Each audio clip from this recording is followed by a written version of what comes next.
సత్తుపల్లిలో హర్ఘర్ తిరంగా rally నిర్వహించారు. స్థానిక BJP నాయకుల ఆధ్వర్యంలో 150 మీటర్ల జెండాతో 600 మంది విద్యార్థులు ఈ ర్యాలీలో పాల్గొన్నారు. ఈ సందర్భంగా బీజేపీ నాయకులు మాట్లాడుతూ కులం, మతం, ప్రాంతాలకు అతీతంగా భారతీయులంతా ఒక్కటే అనే భావనతో ముందుకు వెళ్లాలని కోరారు. కేంద్ర ప్రభుత్వం చేపట్టిన హర్ఘర్ తిరంగా కార్యక్రమాన్ని విజయవంతం చేయాల్సిన బాధ్యత ప్రతి భారతీయుడిపై ఉందని వ్యాఖ్యానించారు.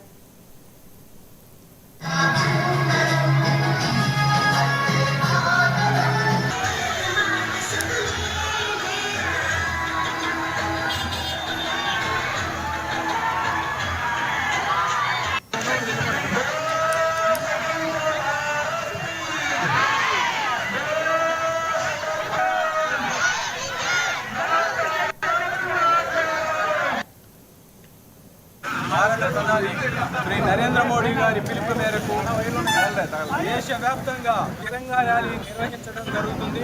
హర్ ఘర్ కా తిరంగా జాతీయ జెండా చేతబూని ఈరోజు సత్తుపల్లి పురవీధుల్లో వేల మందితోటి తిరంగా ర్యాలీ నిర్వహించడం జరిగింది. ఈ జాతీయ జెండాని చేతబూని అద్భుతమైన అనుభూతితో స్వాతంత్రం జరుపుకోవాలి. రేపు ఆగస్టు 15ని గొప్పగా జరుపుకోవాలని చెప్పేసి మేము తెలియజేస్తున్నాము. ఈ తిరంగా ర్యాలీని ఈ సత్తుపల్లి నియోజకవర్గంలో అన్ని మండలాల్లో జరుపుతాము. అలాగే ప్రతి ఇంటి మీద జాతీయ జెండా ఎగిరేలా ఆ ఇంటి మీద జాతీయ జెండా ఎగరవేస్తాము.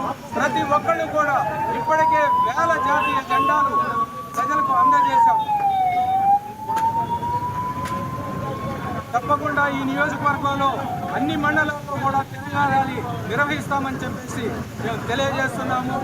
జాతీయ సమైక్యత కోసం ప్రతి ఒక్కళ్ళు కూడా భారతదేశానికి అండగా నిలవాలని, ప్రపంచం మొత్తం భారతదేశం వైపు చూస్తుంది. భారత సనాతన ధర్మాన్ని ప్రపంచం ఆచరించడానికి సిద్ధంగా ఉంది. కాబట్టి అతి త్వరలో భారత ప్రధాని శ్రీ నరేంద్ర మోడీ గారి నాయకత్వాన అఖండ భారత్ని మనం చూడబోతున్నామని తెలియజేస్తున్నాం.